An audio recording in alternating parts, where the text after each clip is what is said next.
say all night long, I want my freedom.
Ladies and gentlemen, please rise and join members of the Drexel University community in singing the national anthem.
Please remain standing for the invocation, which will be given by Rabbi Isabel DeConnick, Director of Hillel of Drexel University. Rabbi DeConnick?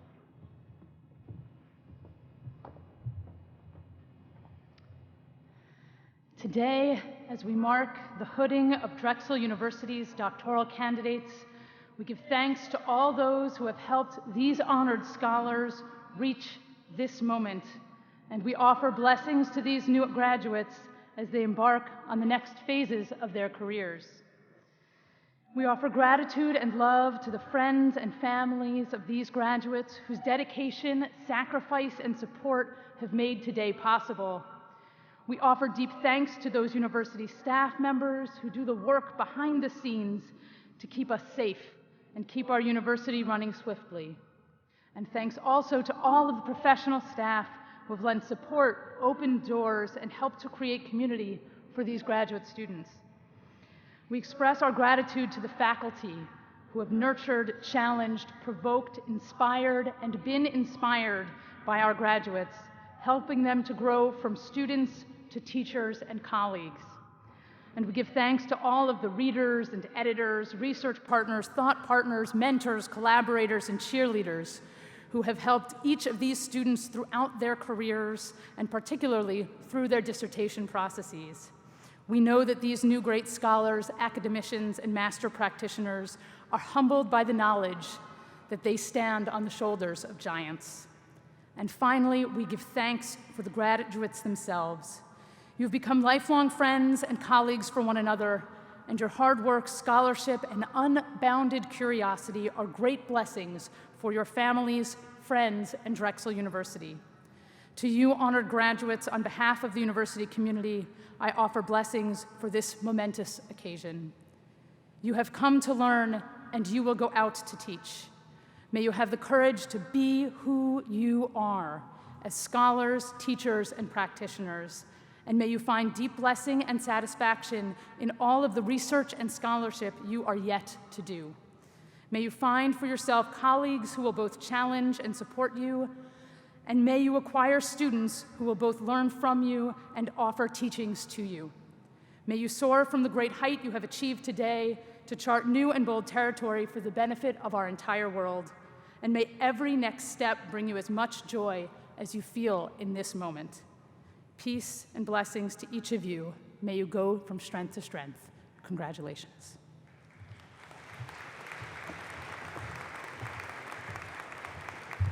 Welcome, and please be seated. Thank you, Rabbi DeConnick. I'm James Herbert, Dean of the Graduate College of Drexel University. It's my pleasure to welcome you to Drexel's 129th commencement. On behalf of my colleagues in the Graduate College, I'm pleased and honored to be the first to say congratulations to this year's distinguished class of doctoral degree recipients. We're all very proud of your accomplishments and wish you the best of success as Drexel alumni. Mr. President, Mr. Provost, distinguished trustees, I'm pleased to announce that the members of Drexel University's faculty and administration are assembled with the students whom they have taught, mentored, and recommended for doctoral degrees. Ladies and gentlemen, it's my pleasure to introduce John Fry, President of Drexel University.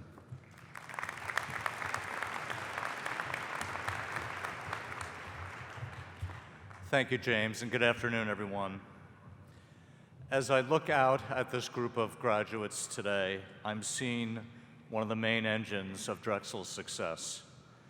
Our doctoral students work incredibly hard for many years to take their place in the academic community or prepare for other careers of meaningful service. But they also spend countless hours teaching in the classroom and are a crucial part of the experience of our undergraduate students. They work alongside our faculty on impactful research with the potential to change the way we live and the way we approach society's greatest challenges. And they are active members of their communities, contributing their time and talent and making a real difference. Each one of you has had an impact on this university, and for that, I thank you and I congratulate you on the great occasion of your graduation. You have not chosen the easy road, and you have accomplished a great deal. Those accomplishments, of course, were aided by the efforts of many, many others. So I congratulate your parents and spouses and children, all of your family and friends, the faculty and professional staff who taught and assisted you, and all the mentors you've benefited from along the way. That collaborative effort is the essence of a great university, and its result is the next generation of scholars, teachers, and academic leaders. Because doctoral education is so vital to the academic reputation of the university, Drexel has spent the last several years reorganizing the way we support graduate students and graduate programs. The result was the launch this year of the Graduate College under the inspired leadership of inaugural Dean James Herbert. Dr. Herbert is our featured speaker today. I want to thank him for his work, and I want to reiterate that our quest to offer a better model of service to graduate students was inspired in part by the outstanding graduates who are in this room with us today. We have 8 colleges and schools represented among our graduates today. We've worked hard over the last 4 years to bring Drexel together in the spirit of one university. Today feels like a celebration of that spirit. And on Saturday, hopefully all gather again together as we celebrate Drexel's first university-wide commencement in 20 years. I want to acknowledge the excellent work of the deans and directors who will present candidates for doctoral degrees today, as well as the faculty advisors who will hood the graduates. Thank you to all of you. Let me close by saying to our graduates that the world really needs you. Our long-term health and prosperity as a society depend greatly on how you choose to use your education. I hope you will think of your future not just in terms of career decisions, but in terms of the problems that you can solve and the challenges you can meet. If you follow your heart on those questions, then the career moves will take care of themselves. I also hope you stay connected with your alma mater. That connection will be incredibly rewarding both for you and, of course, for Drexel. I look forward to hearing about your many future achievements. It's my privilege to share this day with you, your families, and your professors. Thank you all, and congratulations.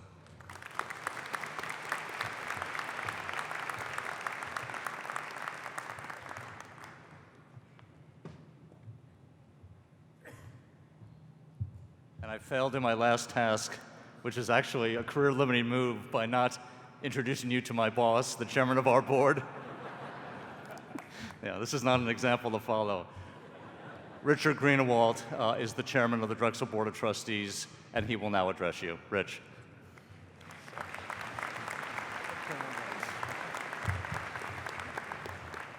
Thank you, John. Well, hello and welcome. On behalf of the trustees of Drexel University, I want to congratulate all of today's graduates. Our doctoral candidates represent true believers in the power of higher education. You have committed long years to reaching the pinnacle of your field. Many of you have taught other Drexel students, paying forward the gift of learning. You've had a huge impact on this university. That impact is especially important in the continual growth of Drexel as a research university. Our doctoral students are an integral part of a research enterprise that pushes the boundaries of knowledge and helps meet society's challenges.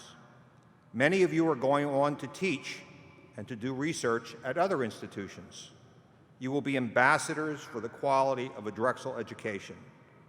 It is our duty as trustees to preserve the quality and reputation so that your degree becomes even more valuable as time goes by.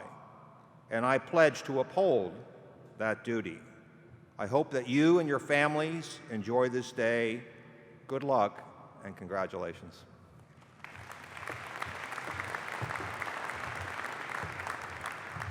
Thank you very much, Mr. Greenewald. I would also like to acknowledge today that we have, in addition to Mr. Greenewald, the chairman of Drexel's Board of Trustees, we have 3 other trustees with us, Ms. Nina Henderson, Ms. Renee Amour, and Jerry Ann DePiano.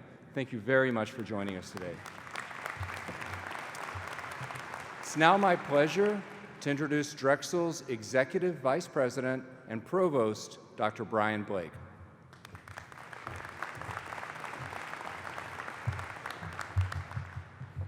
Thank you, James. Good afternoon, everyone. It's my pleasure to welcome you to this year's doctoral ceremony. On behalf of the Office of the Provost, I extend the congratulations to all of our doctoral recipients. Now we want to acknowledge those students, professors, and others who have received special recognition from the university. At the end of the year, the university honors a number of outstanding doctoral students with special awards. It's my privilege to present those awards now. First are awards for the outstanding doctoral dissertations completed this year at Drexel. The award for outstanding dissertation in the physical science and life sciences goes to a PhD graduate from the School of Biomedical Engineering, Science, and Health Systems in biomedical science, Lauren Jablonowski.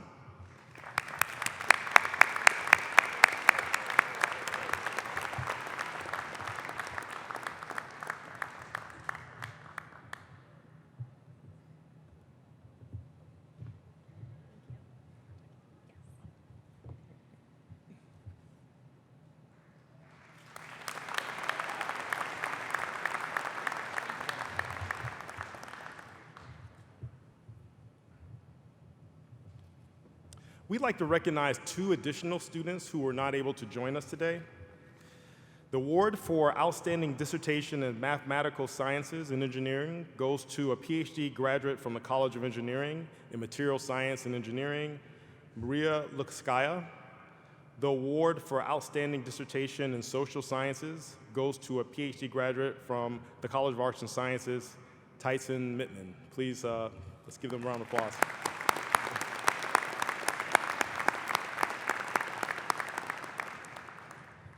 Next, there are 3 doctoral graduates showing outstanding promise in their fields. The award for Outstanding Promise in Mathematical Sciences and Engineering goes to a PhD graduate from the College of Engineering in Material Science and Engineering, Boris Dyatkin.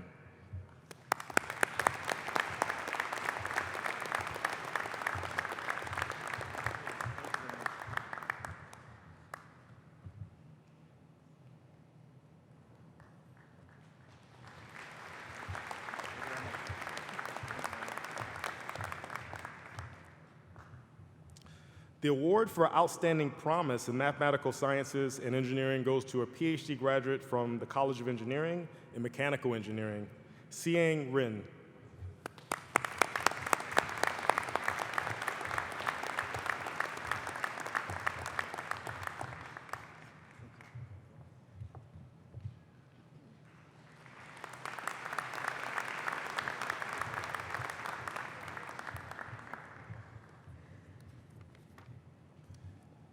Finally, the award for Outstanding Promise in the Physical and Life Sciences goes to a PhD graduate from the College of Nursing and Health Professions and Rehabilitation Science, Brian Spinelli.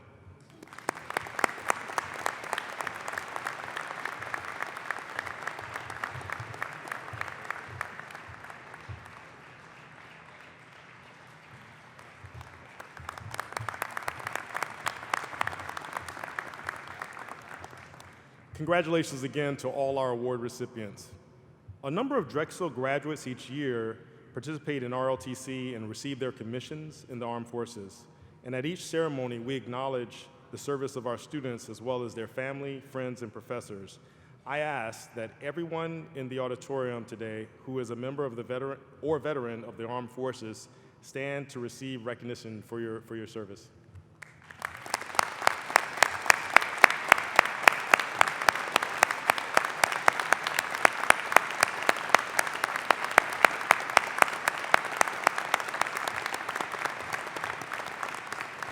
Thanks so much for your service.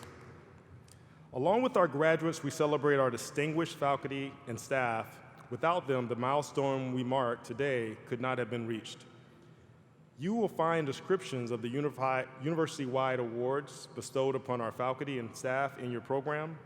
At this time, please join me in acknowledging all the outstanding members of Drexel's faculty and staff.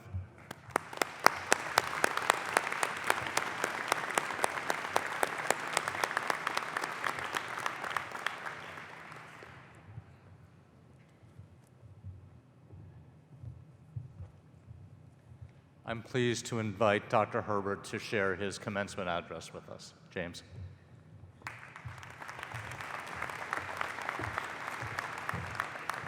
Thank you, John. Thank you very much. The Academy is founded on the free and open exchange of ideas. The ancient Greek philosopher Thales of Miletus was among the first to promote the idea of critical dialogue as a guide to truth, a notion subsequently reinforced by Plato and Aristotle. However, history reveals that robust dialogue about controversial topics does not happen automatically, and in fact, it's the exception rather than the norm. Medieval suppression of ideas deemed incompatible with church doctrine held sway for centuries until finally supplanted by the Enlightenment. The modern university is rooted in the Enlightenment ideal of the open exchange of ideas. Indeed, the Academy can only function well when it fosters a robust marketplace of ideas where frank discussions and vigorous debate are encouraged, when bad ideas are met with better ideas rather than censorship. Moreover, like any market, the marketplace of ideas requires variability. Progress does not occur if the only people participating in a discussion already agree with one another. A healthy marketplace requires that a broad range of viewpoints are represented, including those that may be unpopular, as well as those from individuals whose voices have historically been marginalized. Today, the Academy finds itself at a crossroads, attempting to balance two ideals that sometimes conflict. The first is the commitment to freedom of speech, to the open expression of ideas without censorship. The second ideal is the effort to ensure that all voices are welcomed and have the opportunity to be heard. Although these ideals do not necessarily conflict, as a practical matter, they often do. The commitment to total and unfettered freedom of expression runs the risk of favoring those with the loudest voices and the tallest soapboxes. On the other hand, any effort at censorship, no matter how well-intentioned or how restrained, runs the risk of favoring one perspective over another and begs the question of whose perspective will be privileged and who gets to make the decision. Over the past 3 years, in an effort to ensure that their perspective is heard, some students are demanding that others with whom they disagree be silenced. With the most noble of intentions, these students argue for safe spaces in which ideas with which they disagree, or even that merely make them feel uncomfortable, are prohibited. Indeed, some insist that such a safe space should encompass the entire campus. For example, at universities across the country, including the University of Minnesota, the University of Pennsylvania, just to give two recent examples, public forums with visiting dignitaries have been disrupted to the point of being shut down by student protesters. At Haverford College and elsewhere, students recently demanded the disinvitation of commencement speakers who espoused ideas with which they disagreed.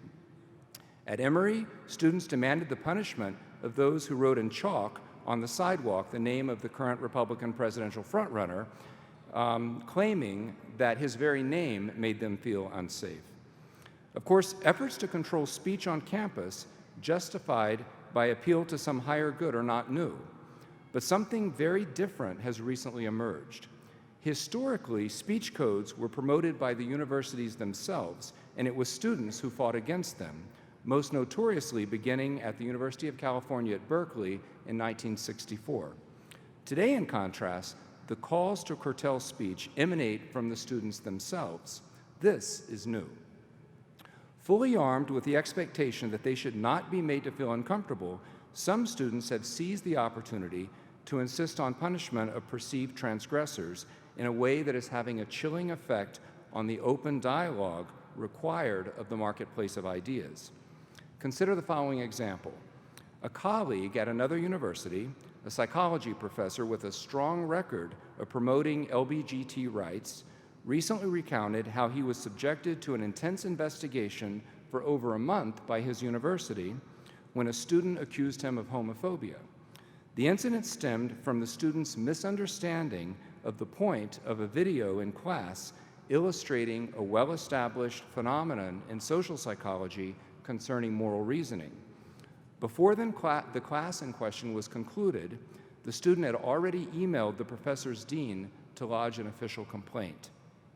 Upon learning of the student's concern, my colleague reached out to her, recognizing that she had simply misunderstood the point of the lecture, but she refused to discuss it with him. Although eventually fully exonerated, the investigation ordeal has had a chilling effect on his teaching and those of many of his colleagues. Such incidents are unfortunately increasingly common. In response, many faculty members across the country are scrubbing their syllabi clean of controversial topics as university administrators struggle to appease students who have come to expect to be protected from ideas that make them feel uncomfortable. Accommodation to such demands has the pernicious effect of promoting a narrative of victimhood in which the students are seen as emotionally fragile, easily traumatized, and in need of protection from ideas that are hurtful or even that make them uncomfortable. Such accommodations forces the academy, acting in loco parentis as alma mater, to prioritize ensuring that students feel comfortable at all times and to punish perceived transgressors who disrupt this sense of well-being. Social scientists have proposed a number of interesting theories to explain this abrupt shift in the academic zeitgeist. Highly publicized child abduction cases in the 1980s and the simultaneous advent of the 24-hour news cable television cycle contributed to increased parental fear and protectiveness. Laws were passed that criminalized parents allowing children to do things like play unsupervised in neighborhood parks. The millennial generation became the first to grow up under more or less constant adult supervision. Unlike children in previous generations who were afforded the opportunity to learn to resolve many conflicts on their own, millennials tended to be more protected by adults, leaving many without sufficient skills to negotiate effectively in the marketplace of ideas, nor even the expectation that they should have to do so. Another factor is the undeniable polarization of politics, fueled by changes in both broadcast and social media. It's far too easy to create an echo chamber in which one surrounds oneself exclusively with individuals who share the same values and politics. This encourages tribalism and the demonization of the other. The Academy has only made this problem worse by systematically excluding politically conservative voices from the faculty. Despite our commendable progress in increasing ethnic, racial, and gender diversity at the Academy, we've neglected ideological diversity. History is clear that good ideas, as well as bad ideas and even dangerous ones, have hailed from both sides of the political divide. Ideological diversity is absolutely essential to a vital marketplace of ideas. To these factors, I would add changes over the past 2 decades in our conceptualization of trauma. Beginning in 1980 and continuing through today, the mental health establishment has progressively altered the definition of trauma. Historically, traumatic events were those like war, combat, or rape that were life-threatening. Ordinary negative life events were not construed as traumatic. Moreover, most, though certainly not all, individuals who experienced undeniably traumatic events were understood to be remarkably resilient, typically fully recovering normal functioning within days to weeks. However, the field has now promoted an expansion of the definition of traumatic events to include virtually anything one might find upsetting. Indeed, the very definition of a traumatic event has shifted tautologically to include whatever an individual perceives as traumatic, including things as routine as hearing off-colored jokes. This has fueled the idea that people are psychologically fragile, in need of protection, and this narrative, in turn, reinforces a narrative of victimhood. In my own research, we have found compelling evidence of the negative effects of this narrative surrounding trauma. Regardless of the causes, the attacks on free expression have now reached a tipping point within the academy that threaten its very essence. By failing to address these issues thoughtfully and proactively, we risk 2 problematic scenarios. The first is a continued erosion of ideological diversity in the marketplace of ideas by ever-increasing demands to prioritize avoiding discomfort above all else. But the second is a backlash in which even carefully considered efforts to regulate the most extreme and hateful speech are left unchecked, and in which marginalized voices remain unheard. I submit that the solution lies with you. As recipients of the highest degrees within the Academy, you, the doctoral graduates of Drexel University, represent the intellectual leaders of the future. Whether working as part of a university, or an industry, government, or the nonprofit sector, you will play a key role in determining how these tensions play out. This is a heavy burden, but an extraordinarily important one. After getting to know many of you personally, it is a task I know you are prepared to assume. So what do we do? Well, first and foremost, we must establish carefully considered boundary conditions for speech. The right to free speech is not absolute, and explicit threats of physical violence and intimidation must not be tolerated. Students have a right to expect a total and absolute commitment to their physical safety. And in this sense, we must ensure that the entire university is and will always remain a safe space. Furthermore, we must attempt to distinguish speech that is explicitly intended merely to be hateful or intimidating from speech that reflects sincerely held beliefs. But we must recognize that there is often not a bright line separating these categories, as one person's genuinely held beliefs may be perceived as hurtful or even hateful to another. When in doubt, we must err on the side of the paramount importance of free expression. Most importantly, we must model how to have constructive conversations about difficult issues without pulling punches or whitewashing, and always in the spirit of mutual respect. You are now in a position to model the kind of open discourse that is at the heart of the Academy and that is vital to a well-functioning democracy. My generation has largely neglected teaching young people how to have such hard conversations.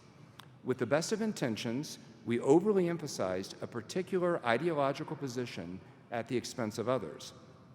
Our progressive self-righteousness backfired, encouraging a narrow interpretation of virtue. You, as the new generation of teachers and leaders, are in a position to correct for this bias by promoting fewer virtuous-seeming value judgments and instead fostering more open discourse.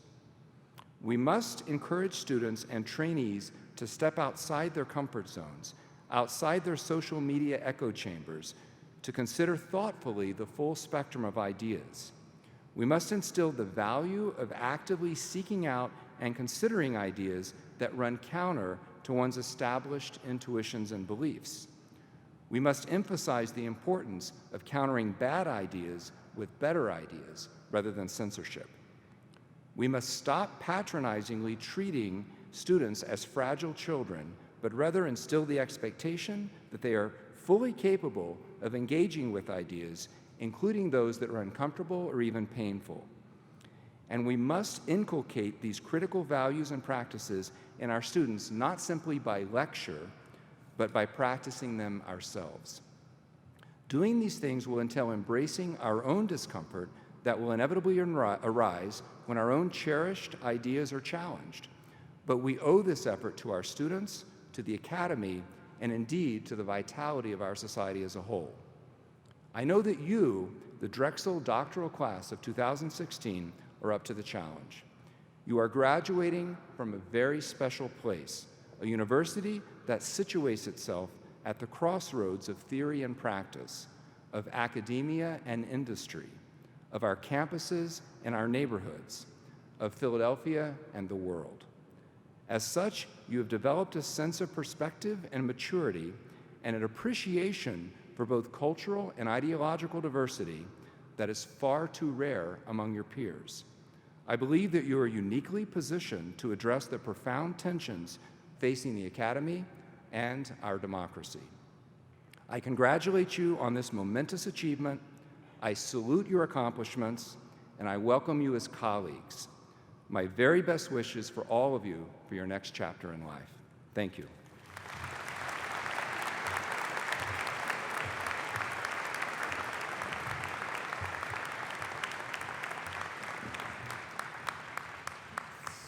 Thank you, James, for those timely thoughts and the wise advice you've provided to our graduates. I'd now like to ask our academic deans and directors to present the candidate for the doctoral degrees.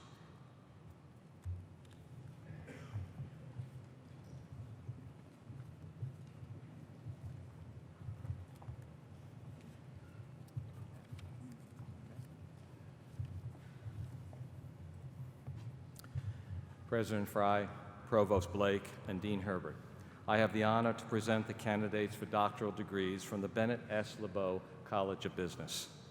Marshals, please escort the doctoral graduates from the LeBeau College of Business to the stage to receive their hoods.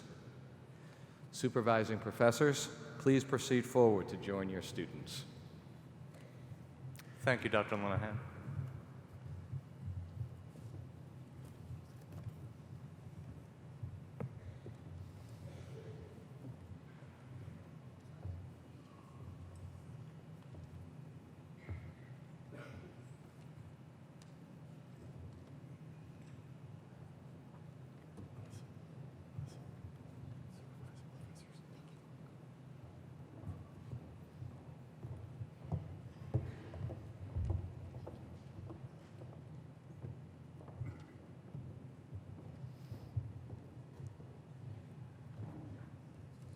Sophia Calanci, being hooded by Supervising Professors Maria Pia Olivero and Marco Araudo.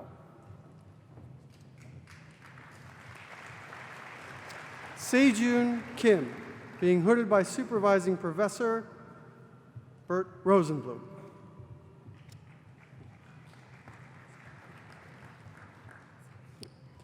Kurt Alden Maston, being hooded by Supervising Professor Sung Lei Kim.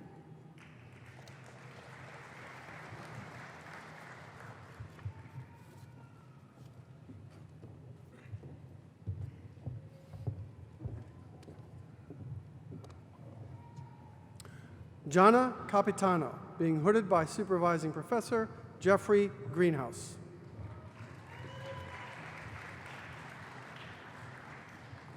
Victoria Lontushenko, being hooded by Supervising Professor Edward Nelling.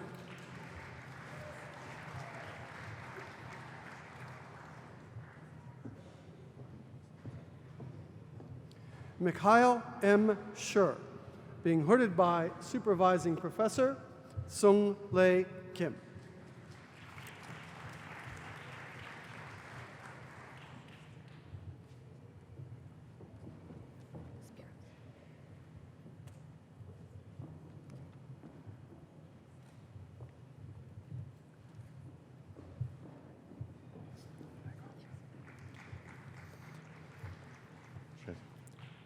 President Fry, Provost Blake, and Dean Herbert, I have the honor to present the candidates for doctoral degrees from the College of Computing and Informatics. Marshals, please escort the doctoral graduates from the College of Computing and Informatics to the stage to receive their hoods. Supervising professors, please proceed forward to join your student.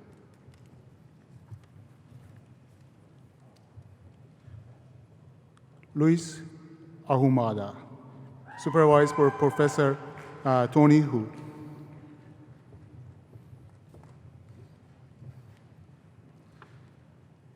Haodong Yang, supervised by Professor Christopher Yang.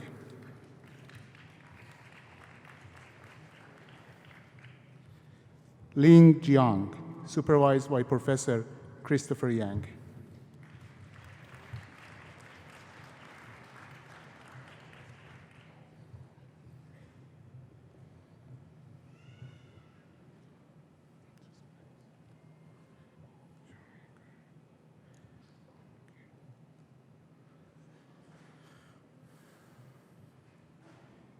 Xiumei Gang, supervised by Professor Wei Mao Ke.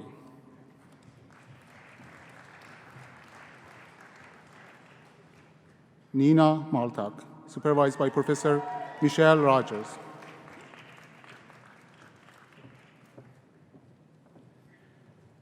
Mark Bodie, supervised by Professor Jeremy Johnson.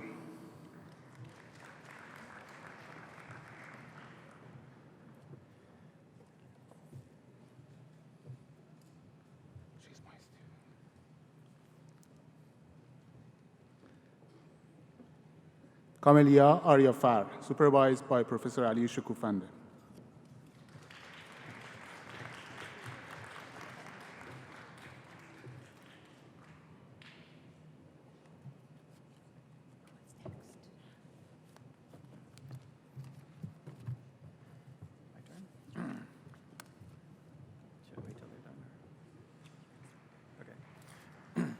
President Fry, Provost Blake, and Dean Herbert, I have the honor to present the candidates for doctoral degrees from the School of Biomedical Engineering, Science, and Health Systems. Marshals, please escort the doctoral candidates to the stage to receive their hoods. Supervising professors, please step forward to join your students.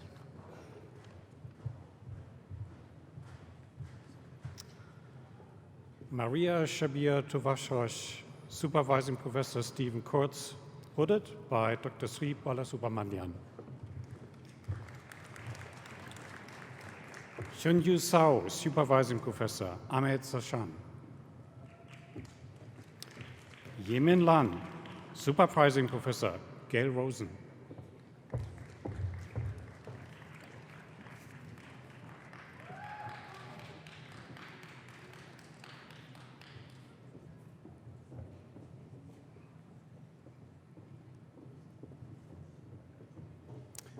Yosa Ann Hanslik, Supervising Professor Stephen Kurtz, hooded by Dr. Balasubramanian. David Diaz, Supervising Professor Peter Lewin, is hooded by Ken Barbie. Christopher Allen Rock, Supervising Professor Lynn Han.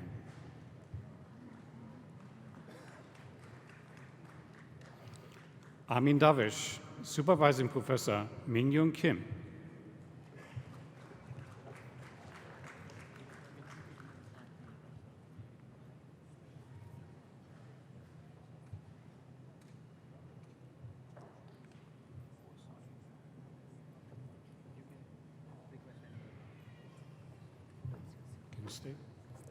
Guaf Goyal, Supervising Professor Min-Young Kim, and is hooded by Ahmed Sashan. Gregory Warren Schwartz, Supervising Professor, Uri Hirschberg.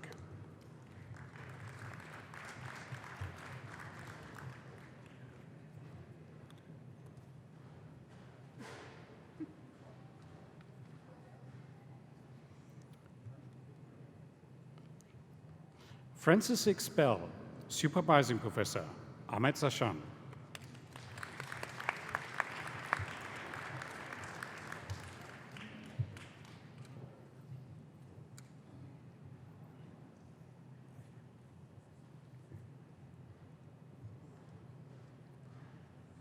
Lauren Yu Jablonowski, Supervising Professor, Margaret Wheatley.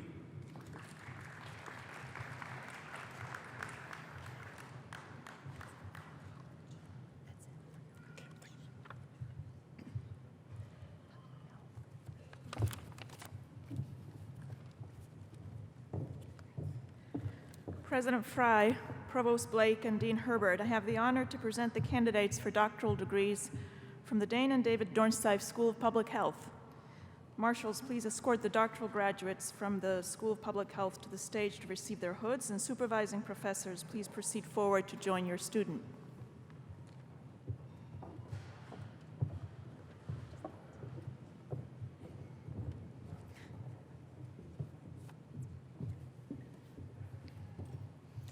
Amy Joy Palumbo, Supervising Professor Yvonne Michael.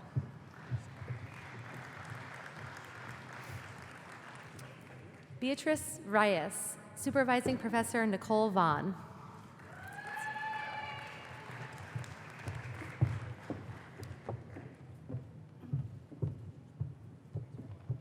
I'll wait till they finish.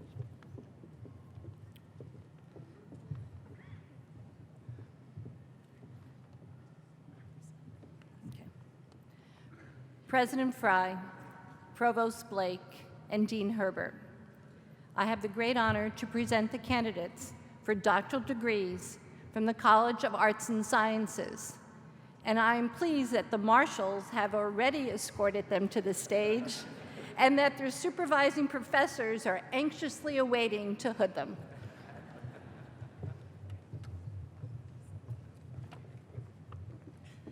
Julie Present Kohler, Supervising Professor David DiMatteo.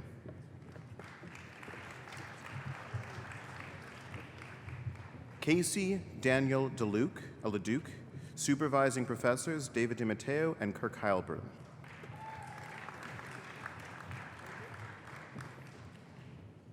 Christopher Michael King, Supervising Professor Kirk Heilbrunn.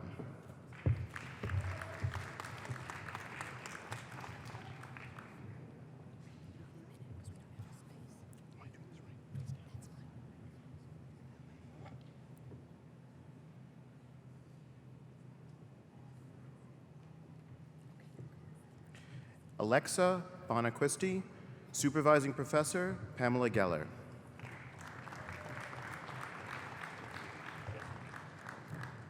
Sarah Rosselli, Supervising Professors Arthur Nezu and Christine Nezu.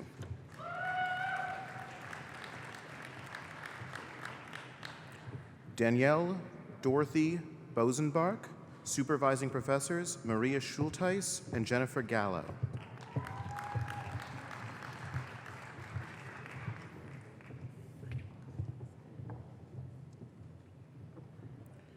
Christina Elise Patrick, Supervising Professors Maria Schulteis and Douglas Shute.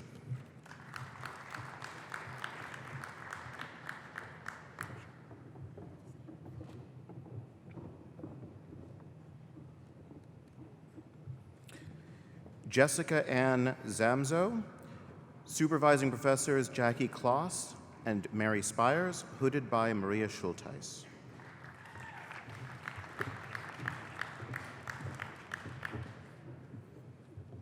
Elizabeth Gray Nichols, Supervising Professor Brian Daly.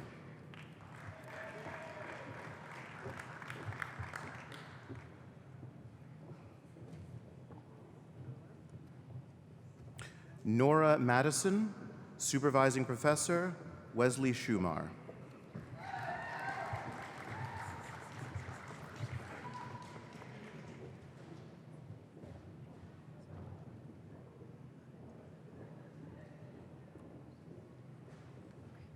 Wajida Amin Chowdhury, Supervising Professor Rachel Reynolds.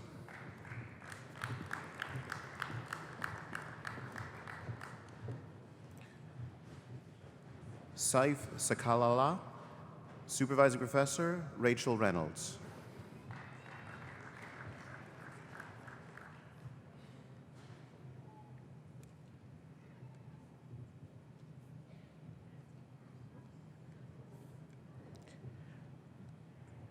Benjamin Killam, Supervising Professor James Spatilla.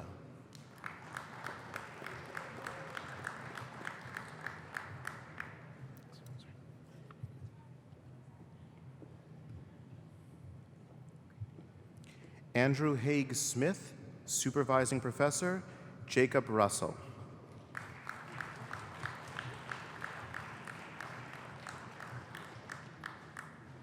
Demetrio Bokuma Menye, Supervising Professor Gail Hearn.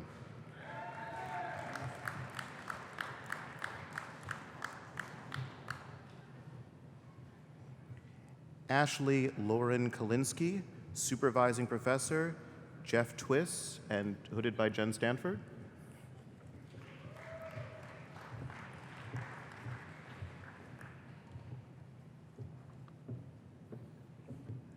Zhao Meng, Supervising Professors Joe Bentz and Harma Ellens.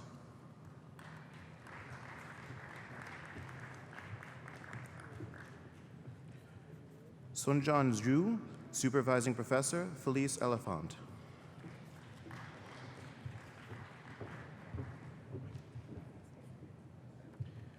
Crystal Michelle Moorman, Supervising Professor Michael Vogley.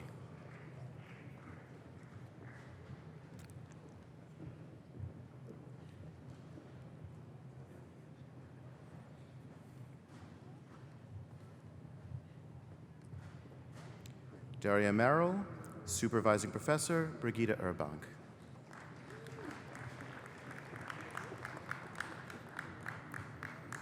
Erica Stephanie Smith, Supervising Professor Michelle Dolinsky.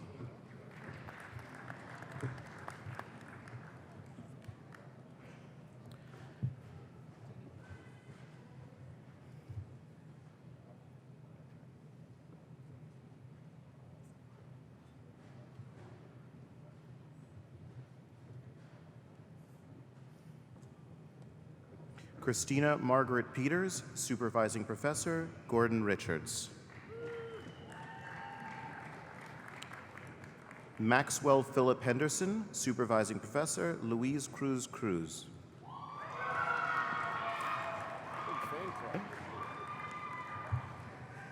Vishal Kazelwal, Supervising Professor Michael Vogley and Gordon Richards.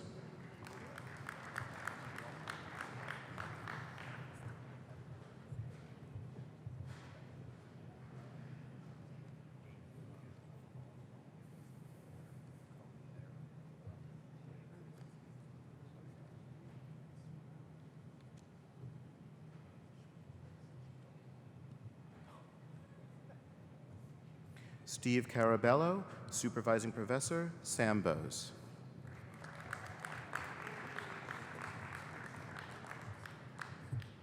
Joseph Gary Lambert, Supervising Professor Roberto Ramos.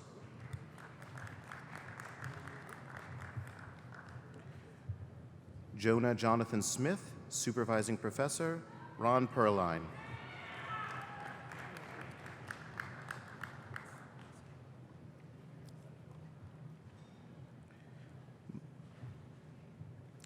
Michael F. Minner, Supervising Professor Hugo Werdeman.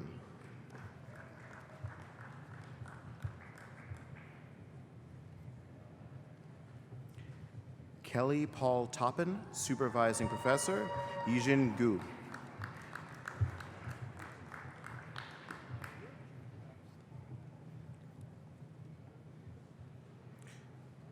Noah Mark Johnson, Supervising Professor Frank G.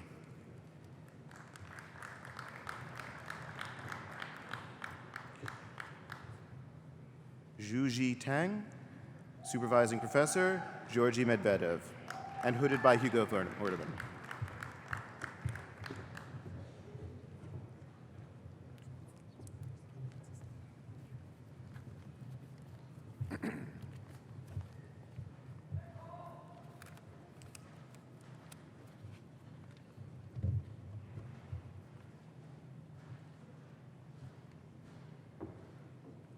President Fry, Provost Blake, and Dean Herbert, I have the honor to present the candidates for doctoral degrees from the College of Engineering. Marshals, please escort the doctoral candidates from the College of Engineering to the stage to receive their hoods. Supervising professors, please proceed forward to join your student.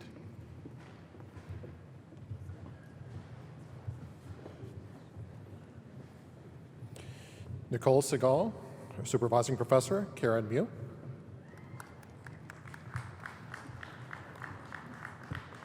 Nora Abu Al-Faraj, Supervising Professors, Mira Olson and Patrick Gurian. Megan Elizabeth Hums, Supervising Professors, Richard Cairncross and Sabrina Spatore.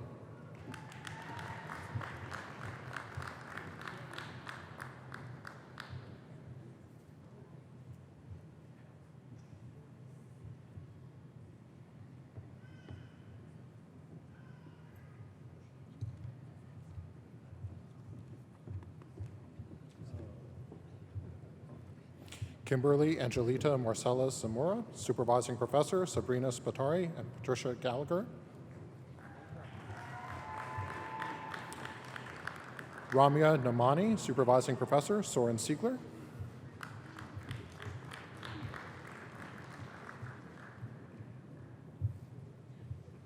Feng Shu Hu, Supervising Professor, Giuseppe Palmisi.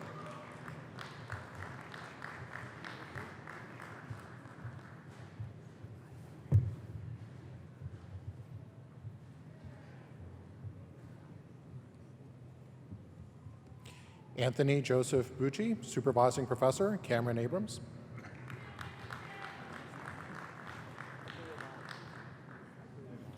Jacob Richard Nozaka, Supervising Professors, Giuseppe Palmisi and Joe Elab.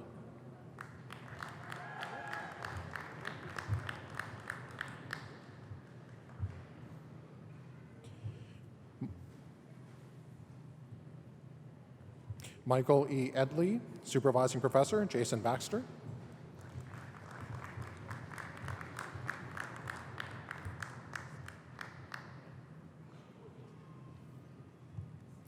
Chia Yun Xia, Supervising Professor, Ken Lau.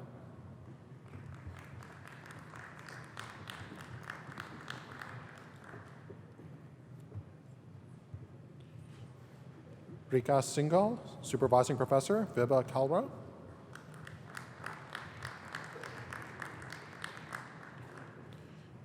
Taha Mohseni Ahui, Supervising Professor, Masood Suresh.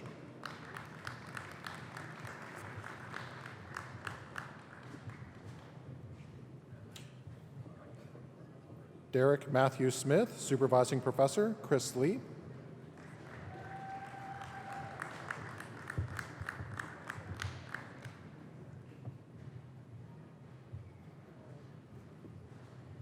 Boris A. Dyatkin, Supervising Professor, Yuri Gagotsi.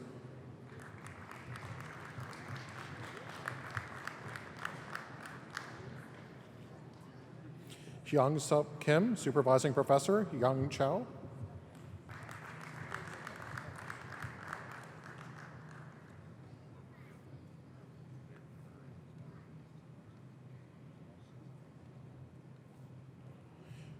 Hoyeon Kim, Supervising Professor, Young Cho.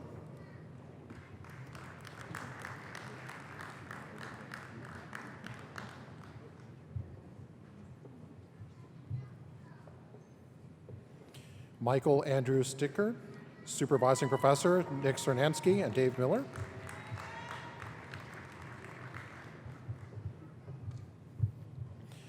Nathaniel D. Taylor, Supervising Professors, Daniel DeBroyan and Alexander Friedman.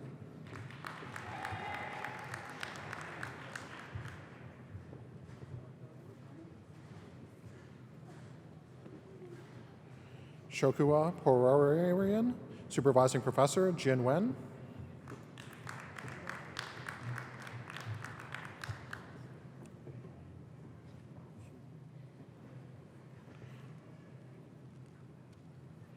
Jiwang Li, Supervising Professor, Jen Wen.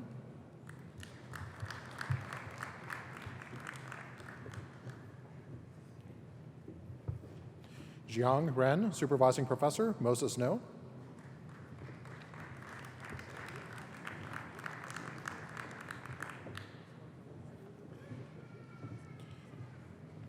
Oh, sorry. Jamie Kennedy, Supervising Professor Adam Fontecchio.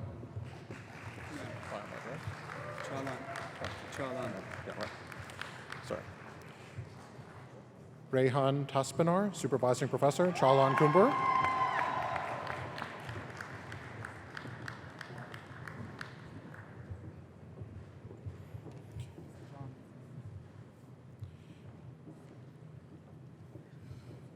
Amit John Shittik, Supervising Professor Barris Taskin.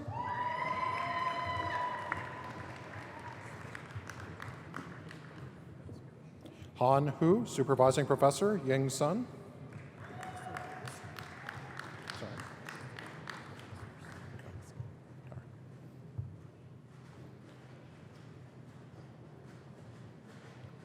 Siddharth Neelakantan, Supervising Professor Mark Hempstead and Barris Taskin.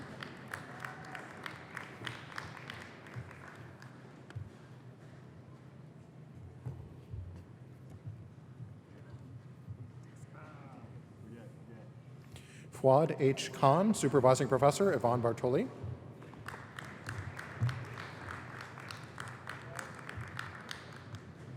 Matthew Kenneth Prokop, Supervising Professor Youngmoo Kim.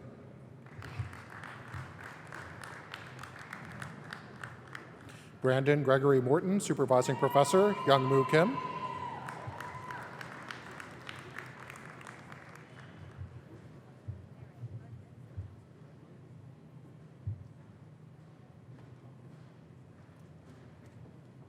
G. Wren, Supervising Professor John McLaren Walsh.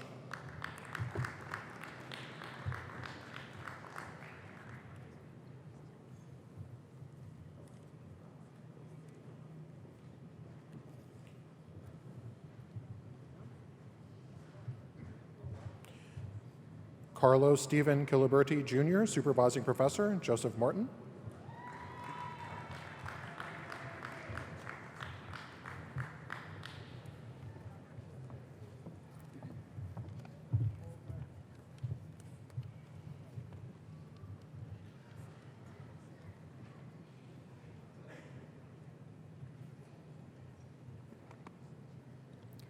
President Fry, Provost Blake, and Dean Herbert, I have the honor to present the candidates for doctoral degrees from the School of Education. Marshals, please escort the doctoral graduates from the School of Education to the stage to receive their hoods. Supervising professors, please proceed forward to join your student.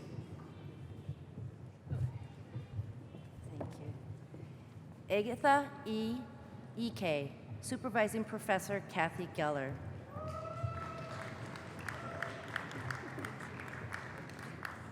Barbara Jean McPhail, Supervising Professor Kathy Geller.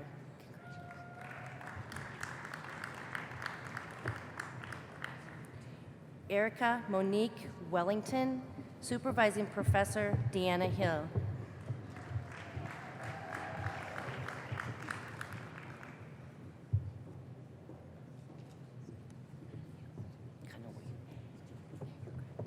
Homer Howard Johnson, Jr., Supervising Professor W. Edward Bureau.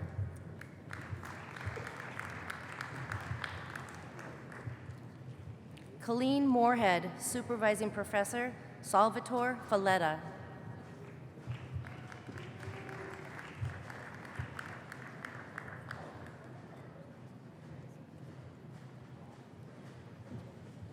Elizabeth Marie Gannon, Supervising Professor Joyce Pittman, Hooding, Ken Moritz.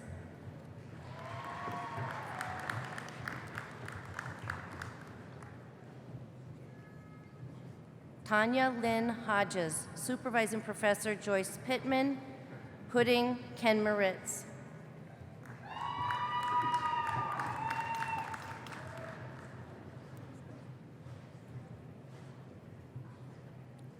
Christopher P. Finnan, Supervising Professor Joyce Pittman, Hooding, Ken Moritz. Jennifer Johnson Keeby, Supervising Professor Kristen Betts. Go to the middle. Go to the middle.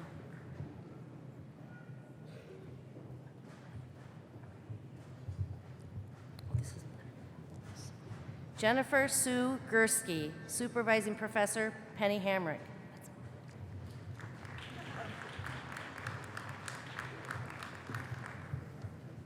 Sarah Elizabeth Roller, Supervising Professor, Lori Severino.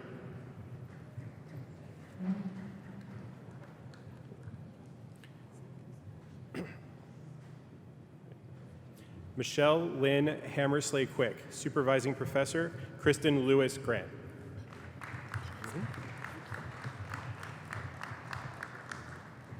Ronald J. Silvis, Supervising Professor, Kristen Lewis Grant. Craig Anthony Smith, Supervising Professor, Dr. Christine Lewis Grant.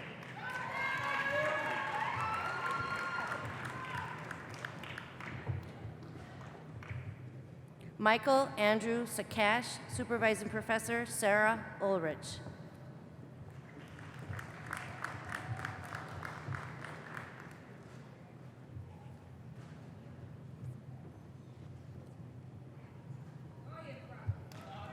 Donna Gallo, Supervising Professor, Mary Jo Gardina.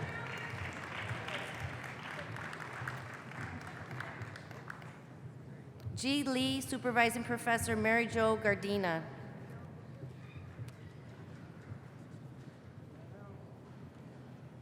Joseph Gregory Martin, Supervising Professor, Alan Grant.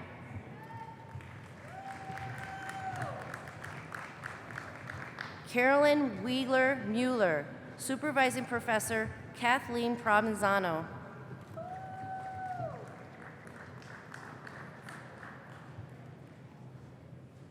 Lori Bobley, Supervising Professor, Brian Smith.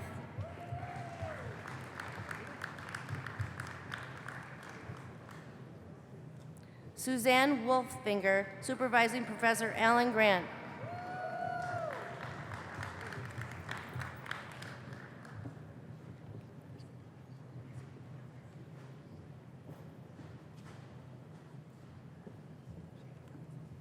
Lucy Vogel Heacock, Supervising Professor, Penny Hamrick.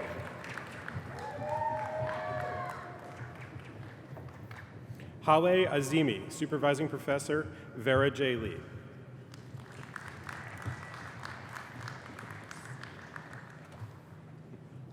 Todd Bennett Brown, Supervising Professor, Vera J. Lee.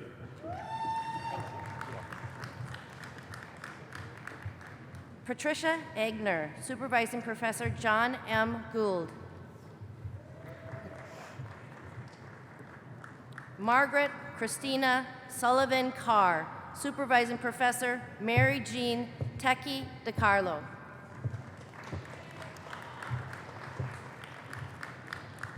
Mary Merlot Catona, Supervising Professor, Lori Severino.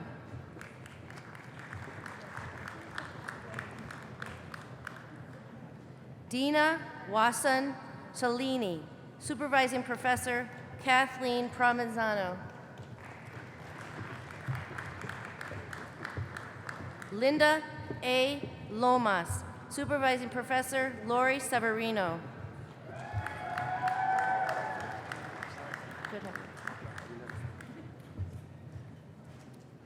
Anthony John DeBonis, Supervising Professor, Sarah Ulrich.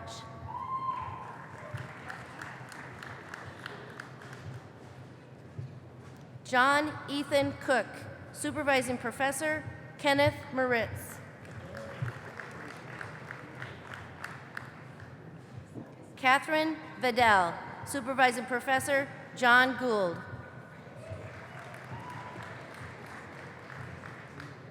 Sidoni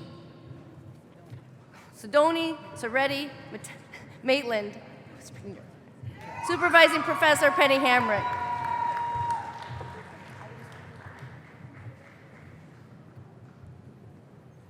Stephen Michael Ruprecht, Supervising Professor, Kenneth Moritz.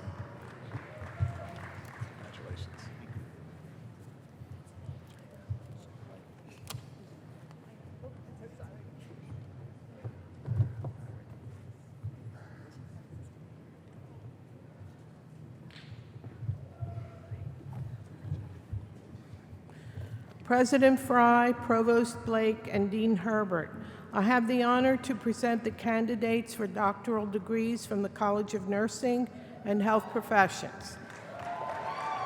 Candidates, please rise and remain standing.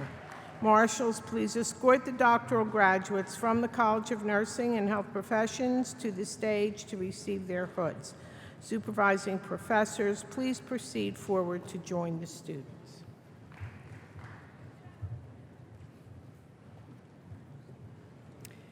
Courtney Budovitz, Supervising Professor, Cherie Silfies.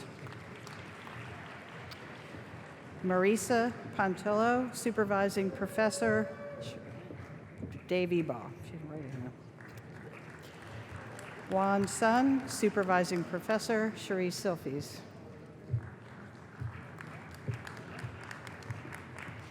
Elizabeth Jean Manders, Supervising Professor, Sharon Goodall.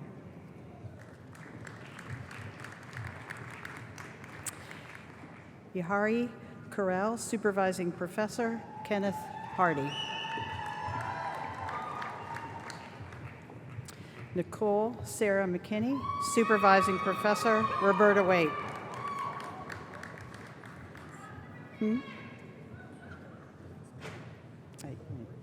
Brian Spinelli, Supervising Professor, Dave Ebaugh. I was on his committee, so pardon me. Laura Grobowski Leahy, Supervising Professor, Bobby Pasmontier.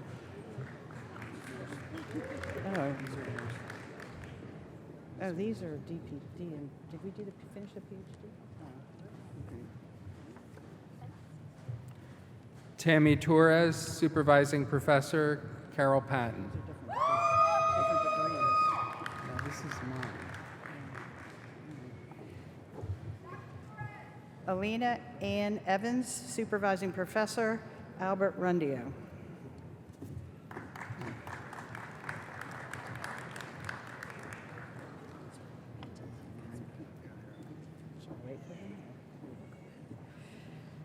Joanne Lewis, Supervising Professor, Elizabeth Gonzalez.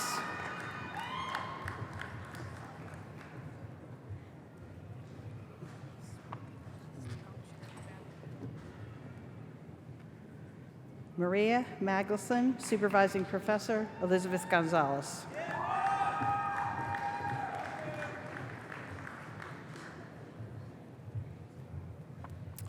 Athena Luisa Fernandez, Supervising Professor, Ellen Girelli.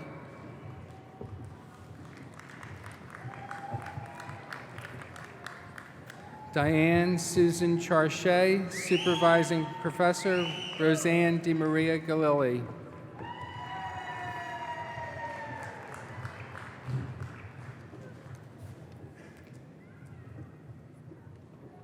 Daisy George Molisari, Supervising Professor, Bobby Pasmontier.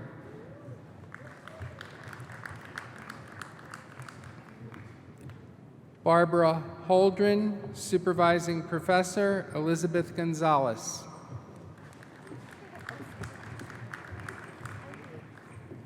Angela Babave, Supervising Professor, Ellen Girelli.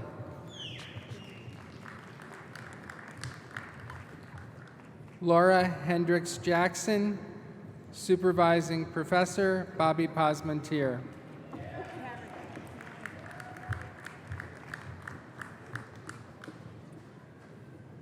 Caridad Princess Remy, a Jonas Nurse Scholar, Supervising Professor, Ellen Girelli.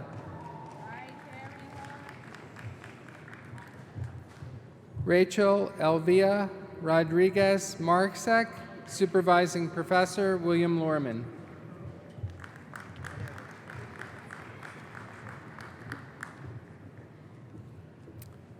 Alicia Rasheen Devon Ham, Supervising Professor, Joan Block.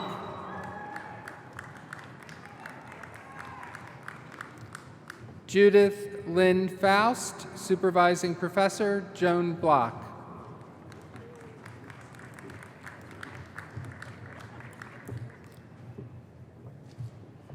Patricia Ann Smith, Supervising Professor, Roseanne DiMaria Galili.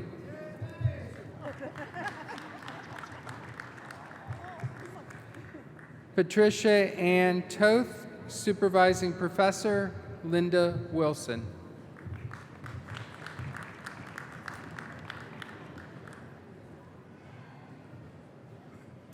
Kathleen A. Bornheft, Supervising Professor Ellen Girelli.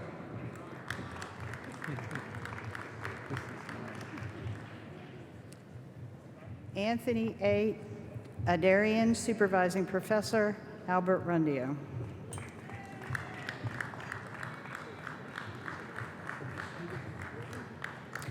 Joanne Miller, Supervising Professor Albert Rundio.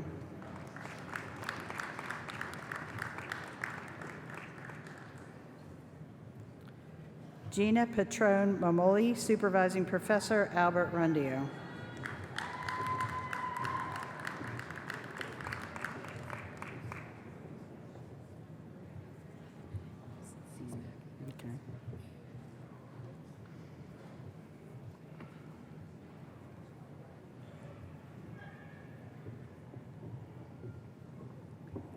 Nicholas Gardus Abella III, Supervising Professor Albert Rundio.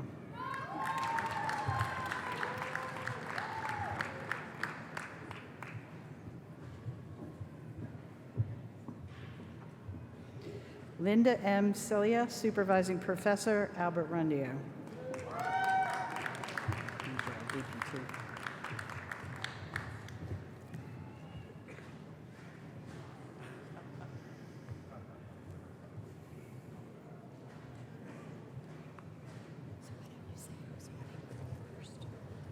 Okay. These are Doctor of Physical Therapy student graduates being hooded by Dr. Kevin Gard, Dr. Maria Benedetto, and Dave Ebon. Akil Alfonso Pagat. Akil is also the recipient of the College Service Award for Outstanding Service. Jeremy Pastor, Claire Demir,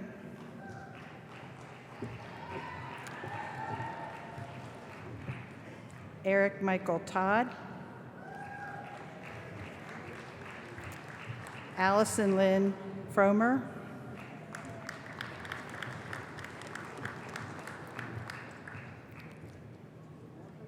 Megan L. Horney, Janelle Ann Aquino,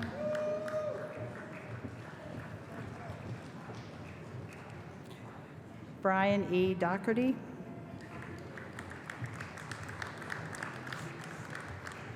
Taylor Craig Massell, Zachary A. Friedman,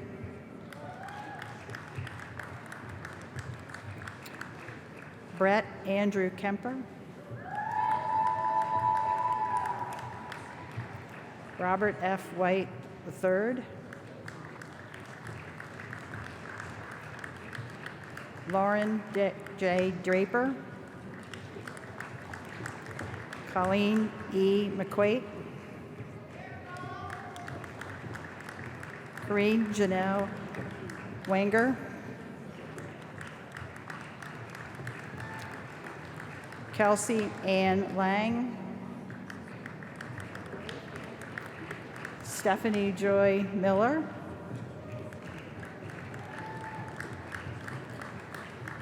Amy Perrone,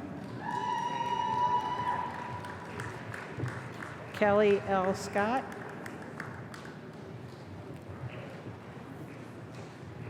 Danielle J. Adonzio, Daniel William Solar,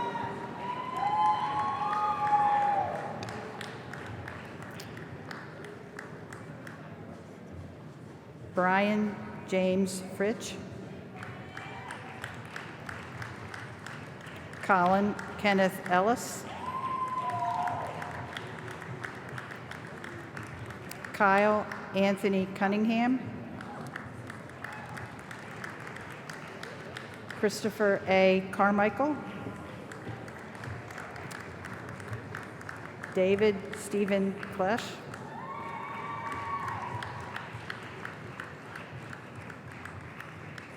Emily Raylan. Megan Catherine Wiley.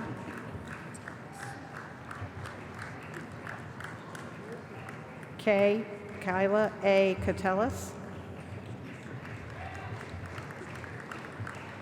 Shanani Gualani.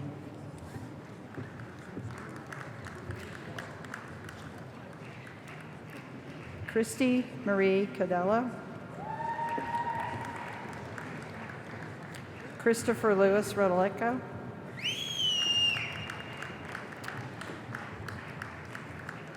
Jennifer May Bogart. Caitlin Cora Trump.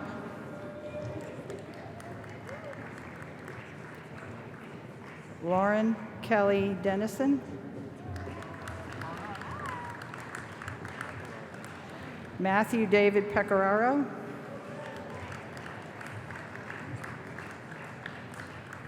Alicia Marie Whalen. Nicole Deanna Hittenberger.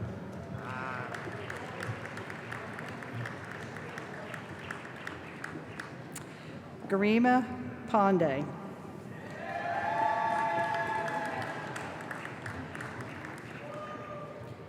Cameron Anthony Cafaro.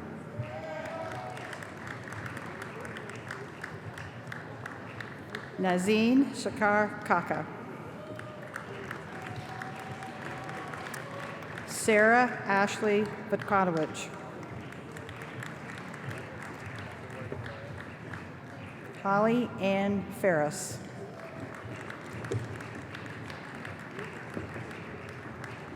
Sean Michael Vannon.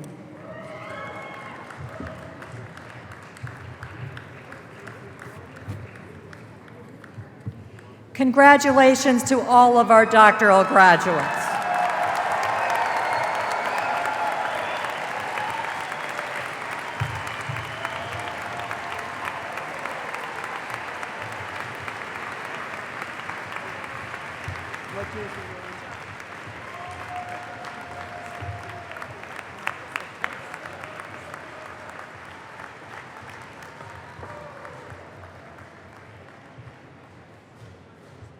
How about one more round of applause for all of our graduates?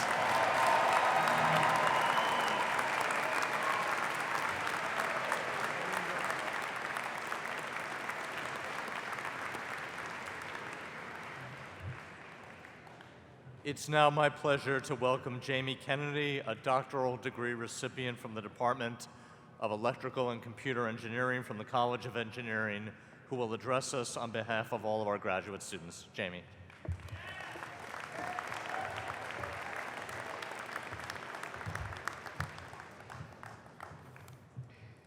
Hello, doctoral class of 2016. Deans, faculty, parents, family, and friends, thank you first and foremost for inviting me to speak today. A day we will likely remember for decades to come, a day where we celebrate one of the greatest accomplishments in our lives. Classmates, we've been in school a long time. So long, I think most of my family has forgotten that I'm still in school. My journey at Drexel began over a decade ago as a young, naive, wide-eyed, overachieving high school student eager to get started and get my PhD in 7 years. That didn't happen. But that's me, a person who wants to do the most, be the best, stand out, win. Don't let this sweet personality fool you. I'm a competitor, born and bred from a large family, the youngest of 6 siblings. My mother, a fairly blunt woman, used to grade me in sports because I couldn't understand why I wasn't picked first or why I didn't start a game. She'd say, "You see that girl over there? She's an A," pointing at Justine Lucas, a tall, broad girl whose calves were bigger than my whole body. "You're a B in this sport and a C in that sport," she continued, and I began to slouch, for which she would counter with, "But if it was based on effort, you'd be an A in every sport." I understood this, and while my mom wanted me to settle because I was a string bean that got hurt every other day, I took this as I can be an A eventually, because for me, giving up is way harder than trying. So when I didn't do as well as I hoped in my undergrad years, and I felt like slouching again, I remembered that no matter what my grades were, I was doing the best I could do and knew that I would be an A eventually. And I am. I have found my passions in engineering. I have traveled the world, and I have fulfilled my childhood dreams because with effort and determination, nothing is impossible. Because I continued to value my mom's natural honesty, I called her when I was writing a personal statement for a Fulbright fellowship to ask, Mom, what defines me? What makes me, me? Her response was joking and sarcastic, of course, but filled with love. Well, I've always said to myself, I don't know where you come from, pressing the fact that I'm so different from the rest of my family. I am not a conventional person. I do not come from a traditional family. I am unique. I strive to be challenged and to be inspired. Everyone is different, but embracing your uniqueness is a gift. I believe Gandhi said it best with, whatever you do in life will be insignificant, but it's very important that you do it because no one else will. Trying to do everything you want in one lifetime might seem impossible, but we are the ones who enjoy a challenge in doing the impossible. We are the ones who inspire the world. Everyone inspires people differently. In 2012, a high school teacher gave a graduation speech, maybe you've heard it, telling the students they're not special. This isn't what stuck out to me. What stood out to me was when he stated, selflessness is the best thing you can do for yourself. And honestly, all I could think was, clearly he has not experienced grad school. Over the last 5 or 6 years, we've had to be scrappy. Scrappy for things like food, sleep, equipment, perhaps time with our advisors. We like to camouflage this with words like persistence and determination, but in reality it is our blood, sweat, and tears to achieve our goals, our dreams, and our desires.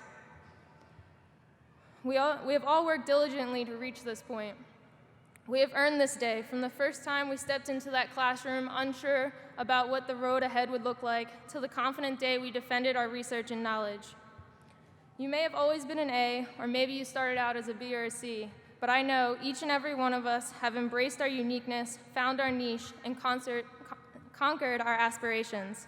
Today we are A's. Today we celebrate. Congratulations, doctors.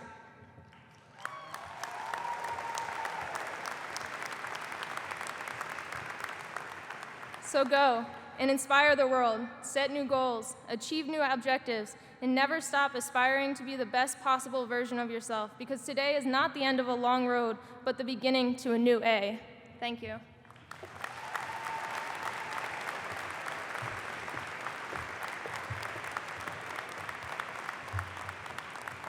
Thank you, Jamie. It's now my pleasure to welcome Laila Abdallah, President of the Graduate Student Association, who's a master's degree recipient from the Dornsife School of Public Health and will address us on behalf of the graduate student groups. Laila.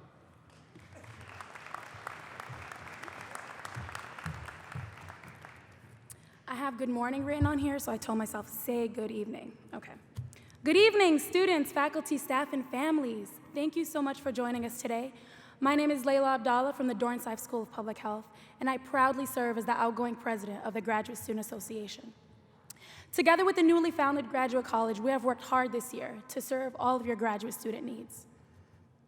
I'm truly honored to be in your presence today. Considering as a master's student, I'm probably the least qualified person to be here, so thanks. I know it may have been a long time since you've attended your own graduation, so I thought I'd remind you some etiquette. It's proper to tip the student speaker between $50 and $100, $500 for the engineering students. Jamie, I just met you, but I have the same expectations. All jokes aside, you are all such an inspiration.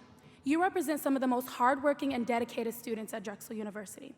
You have worked a lot, slept a little, and today you successfully graduated with your doctoral degree.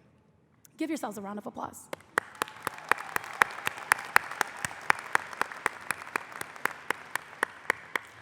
I was joking earlier that I don't have the butterflies because I'm not graduating today, I'm graduating tomorrow. But as I looked at Jamie's mother while Jamie was up here speaking, I couldn't help but tear up. So I know all of your families are really proud of you, and so am I.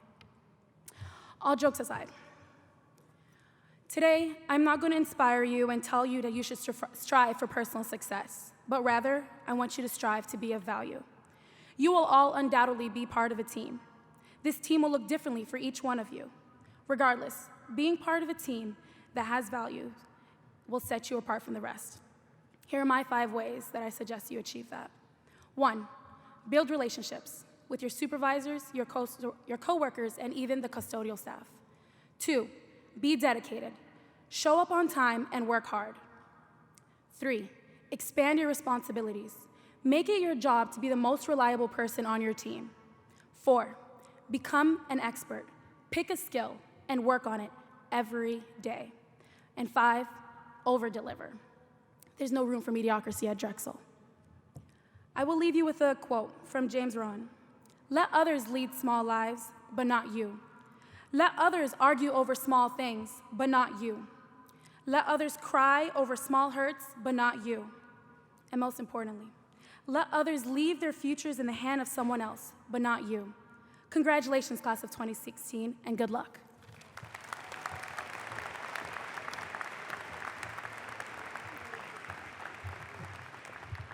Thank you, Lila. It's now my pleasure to introduce my colleague, Dr. Ludo Scheffer, teaching professor and director of the Undergraduate Studies program in the Department of Psychology and the chair of our Faculty Senate. Dr. Scheffer.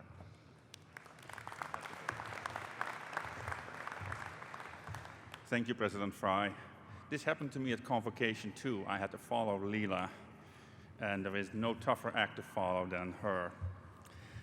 Congratulations to the parents. Congratulations. As parents, you and I, we lay the foundation to help provide opportunities for our children. It's up to them to step and seize these opportunities. To see them succeed is an unbelievable moment of joy. To my colleagues, thank you for being the foundation for our students so they engage with knowledge and thinking. Your guidance through classroom, lab, and mentoring has helped our students get to this day, even if it was 7 or 8 years. You have my deepest respect. Congratulations to you as well. To the students, take a deep breath. You are now standing at the beginning of your professional and/or academic careers. All the work you've done these past years culminates at this point, and I'd like to leave you with 3 small points.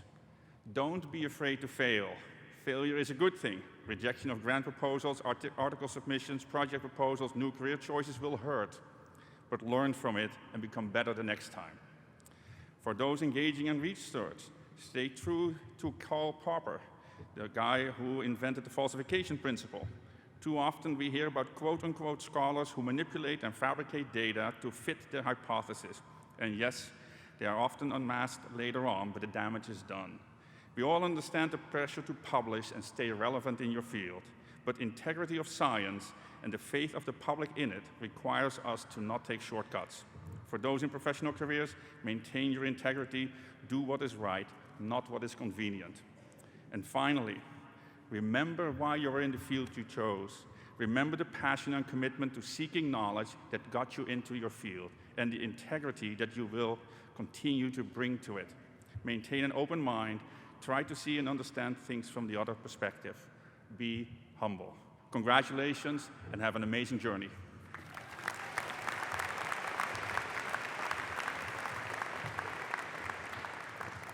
Thank you, Dr. Scheffer. I also want to acknowledge the excellent work of our Faculty Senate this year and thank them for their collegial relationship with the administration. Drexel University enjoys a long-standing tradition of involvement and participation by its alumni in every aspect of our university's life. We are delighted to have with us Paul Gondek, adjunct professor at the LeBeau College of Business, a member of the Board of Governors of the Alumni Association, and a graduate of the class of 1974. Mr. Gondek.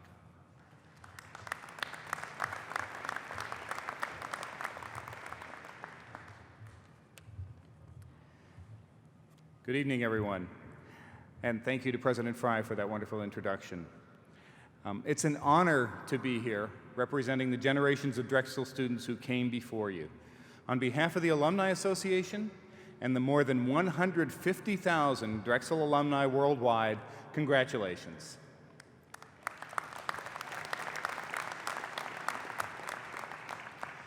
Many things about my alma mater fill me with pride and gratitude, but chief among them are you. The brilliant, creative, driven, and patient, considering how long we've been here this evening, individuals that become my fellow alumni each year. You will soon have conferred on you the highest academic recognition of this or any American university. This is a truly impressive achievement. Don't forget that. Don't forget that. As the next generation of scholars and leaders, you are positioned to profoundly advance your disciplines, your professions, and society at large. Your accomplishments also reflect brightly on your alma mater. In becoming members of the Drexel alumni community, you represent the fulfillment of Drexel's mission as a truly great, comprehensive research university.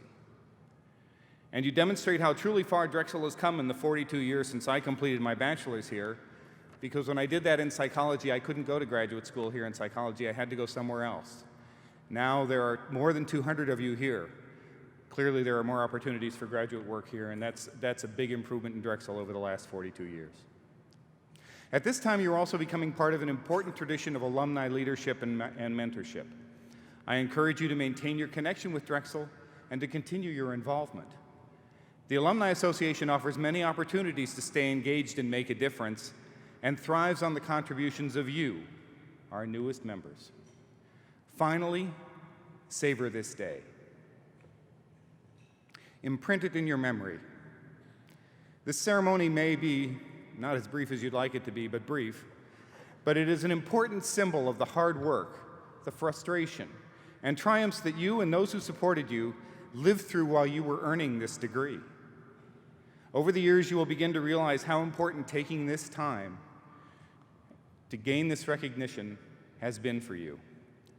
So again, congratulations to all of you. I salute you and your families on this tremendous milestone, and I wish you the best of luck today and in the future. Thank you.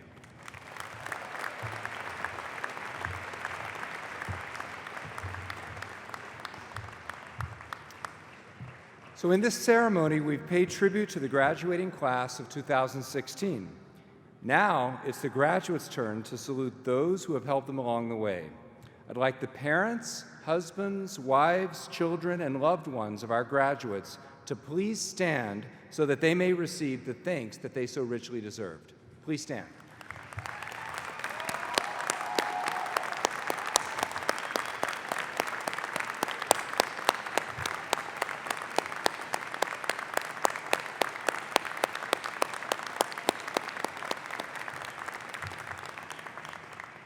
Now I ask the graduates of 2016 to salute the professors and mentors at Drexel University. Will the members of the faculty and university administration please stand?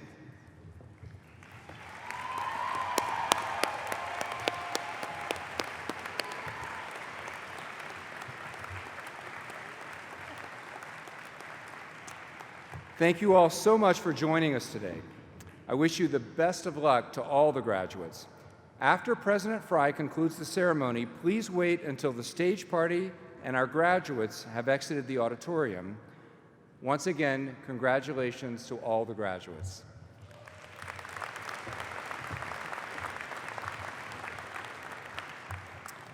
Thank you all for joining us today. Our commencement celebration will continue on Saturday, June 11th at the university-wide commencement exercises at Citizens Bank Park, beginning at 10 a.m., where all the graduates' degrees will be conferred. I invite you to join your graduates for a reception to celebrate the achievements in the concourse immediately outside of this exhibition hall. Once again, congratulations, graduates.